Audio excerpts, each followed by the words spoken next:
Hi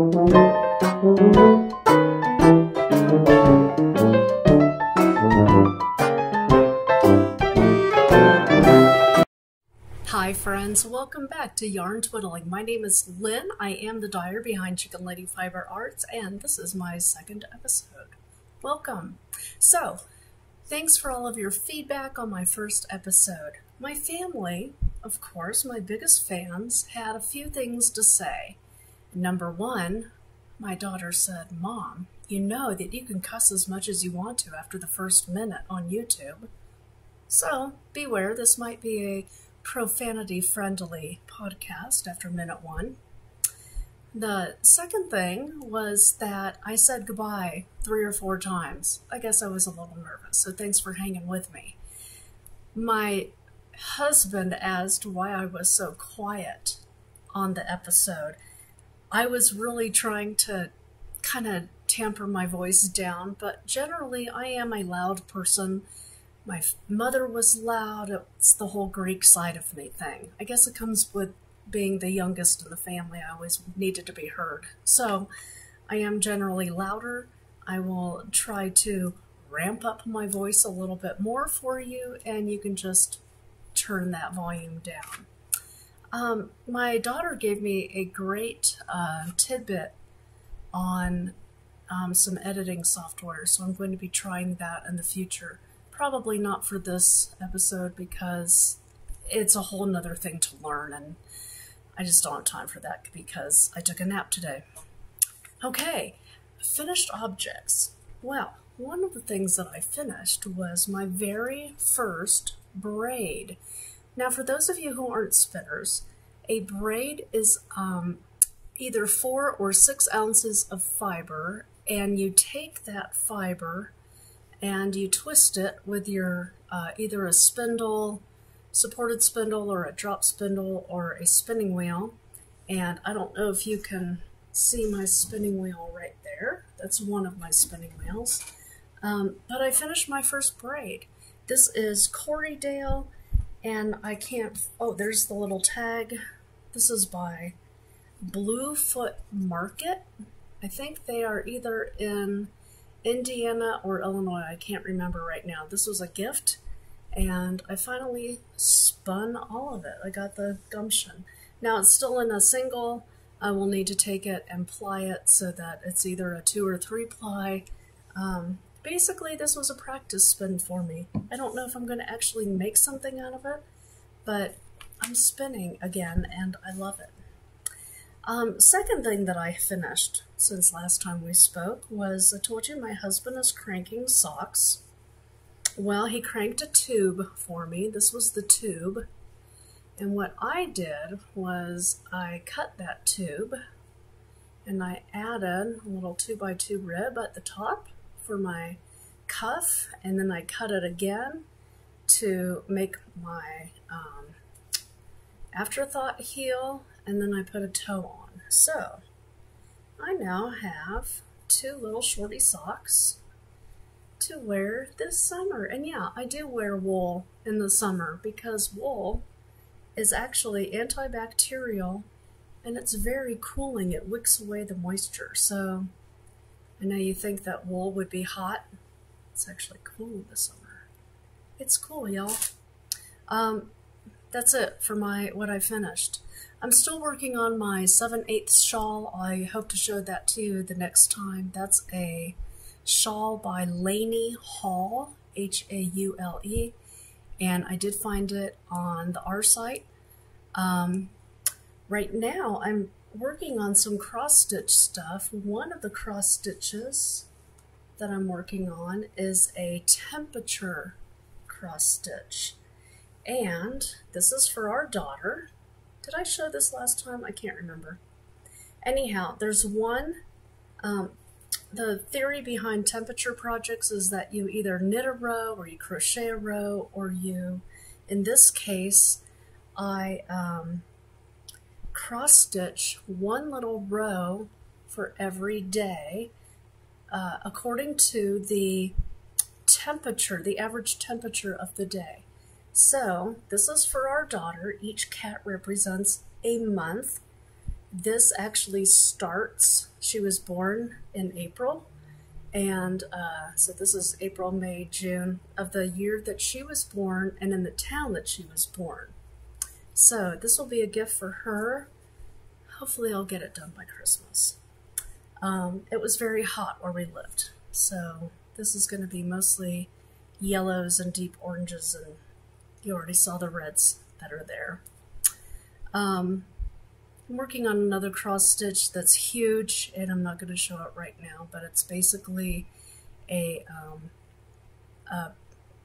cross stitch of Christ the Pantocrator, or Christ the Teacher for those of you who are not Orthodox. It's going to be big, and I figured out that it would take me several, maybe decades to do. It's a lot of stitches. I think it's 39,000 stitches, 40,000 stitches total. Anyhow, it's a lot. New products.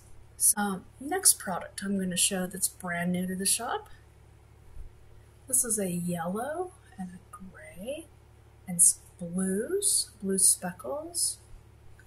Some of you love yellows and grays together, and I call this meh, M-E-H, meh. It's on the website.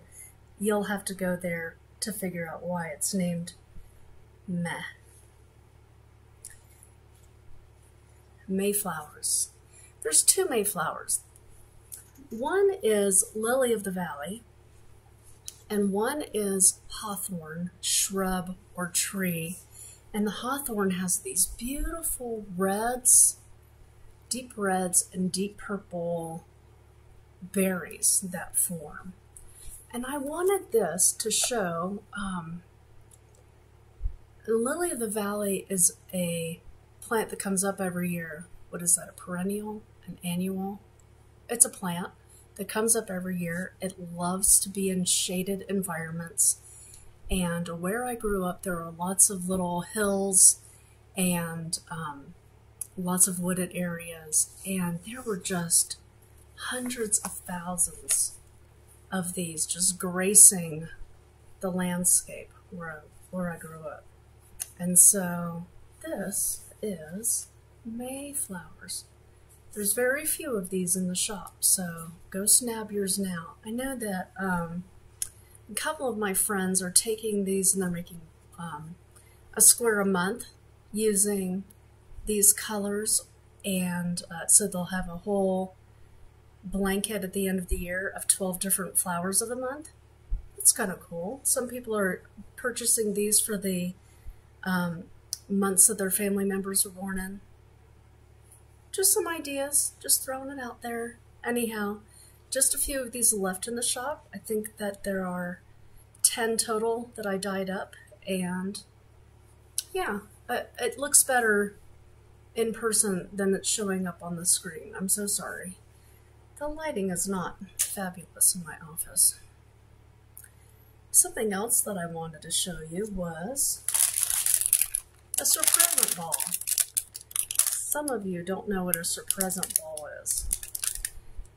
It's a ball of yarn wrapped around gifts. This happens to be hair dilly, and it's dyed on the sparkly fingering, which is difficult to see because it's inside the bag. All the surpresent balls come wrapped just like this, and there are little prizes inside, such as stitch markers. There might be little row counters, there might be little scissors, there might be an extra little skein of yarn. Every single one of these surpresent balls has a coupon in it. These coupons do expire, so you might want to open yours up and see if you get the 10, 15, or 25% off coupon. Please don't open these around pets or small children. I'm sorry that I have to say that, but there are people out there that will do that, and there are choking hazards in here. Please don't open this around yourself if you have the tendency to have a choking hazard once in a while. Okay, my little caveat is done. The next thing I wanted to show you was one of my favorite podcasts, Amy and Denise. They are two sisters, and their podcast, or their vlog cast, as I've been corrected by my lovely daughter, is called Two Sisters and Some Yarn. And I said, I think I'd like to dye a colorway just for the two of you. Well, if you look at their little logo, they use lots of purples and teals. Let's see if that shows up a little better. It does, purples and teals. And then you get two little baby mini skeins that go with it. One is Purple Mountain's Majesty, and one is Pale Gold. They said they liked cream and blues and purples and teals. So I try to put all of that in here. These are in the shop. Also under Two Sisters, that's what the name of the colorway is. And let me show you something. This is Two Sisters. And this is Two Sisters. One of these has been reskeined. And the reason that I reskeined it was so that you could tell how the colors kind of play with each other. So, one is skeined just as it comes out of the dye pot. I rinse it, I dry it, and then I twist it up so that it looks nice when it's hanging in the shop.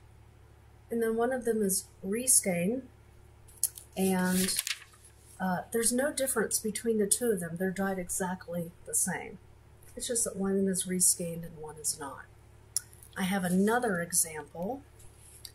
I need a, here we go. Needed a paperweight.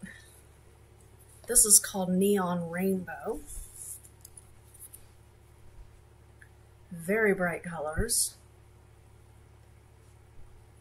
This is also Neon Rainbow. Again, it's just reskeined. I just took it between two Swifts and I reskeined it. Again, dyed in the same pot, exactly the same, but they look a little bit different because of the way that they're skeined up. Okay, that's that. Life stuff. I bought a new wheel. It's new to me. It is a Schach, however you pronounce it, ladybug wheel. It's very slow, which I needed. I have this girl. This is my Magicraft made in New Zealand. It's a little gem. Her name is Arachnid because she is super fast, just like a little spider. And I needed something slower to really get the hang of spinning. I didn't like spinning on something so fast as Arachnid. So I have a new to me wheel made here in Colorado, and her name is Paskalitsa, which means ladybug in Greek. So that's what I spun the Corriedale on. During family time every evening, I sit and I spin. My family and I talk about whatever's going on, whatever's coming up this week, what we need to look out for. We give each other knowledge blessings, all of that stuff. So, yeah, I got a new wheel, new to me wheel, and so I now have a herd of spinning wheels. I guess 2 or more is a herd, right?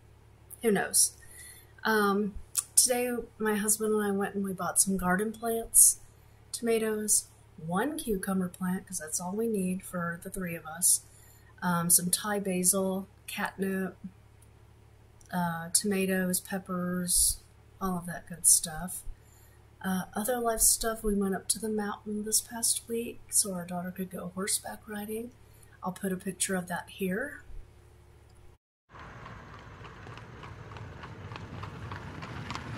Okay, and before I forget, what am I wearing? Thank you for asking. I am wearing a lovely original design by the wonderful Corrine Walcher. She is Gingy Knits on Instagram, and I will put a link down below where you could buy her patterns. This was knit by her, designed by her. It's the Productively Procrastinating colorway. It is Serama bamboo, so that's wool, nylon, and bamboo blend, and yes, I do carry that in my shop. And this is called the Serama tea. And for those of you that don't know, Serama is a breed of chicken, and that's what I named my bases after. Okay, now it's time for our knowledge blessing. Speaking of ladybugs, there are over 5,000 species of ladybugs across the world. Now, we do have some ladybugs here in western Colorado. I have seen them mating in our garden, which it's my garden. I don't want anything really, I don't want to watch that stuff in my garden going on. But it was happening, and so I was curious, and I had to go find out about ladybugs and their mating style. A word of caution, please do not look up on the interwebs ladybug sex. You will get things that have nothing to do with the bug, the beetle, and you will have everything to do with stuff that you don't want to know about. Or maybe you do want to know about, and now you know. But anyhow, look up mating habits instead if you're curious. There are 5,000 species. They are also called ladybirds or lady beetles. Yes, they are a type of beetle. Most of them are red with a little spots. There are some that are striped, and there are some that have no spots at all, but usually orangish, reddish. There is one species, generally they can mate up to 2 hours, which obviously they don't know how to knit. But there is one species that can mate for up to 8 hours at a time. And now you know. Happy knowledge blessings. That's it for today, folks. I hope that you have a beautiful Mother's Day coming up this next weekend. Whether you're a daughter, or you are a mother, or you have had a mother, make it a great day. Thanks for watching.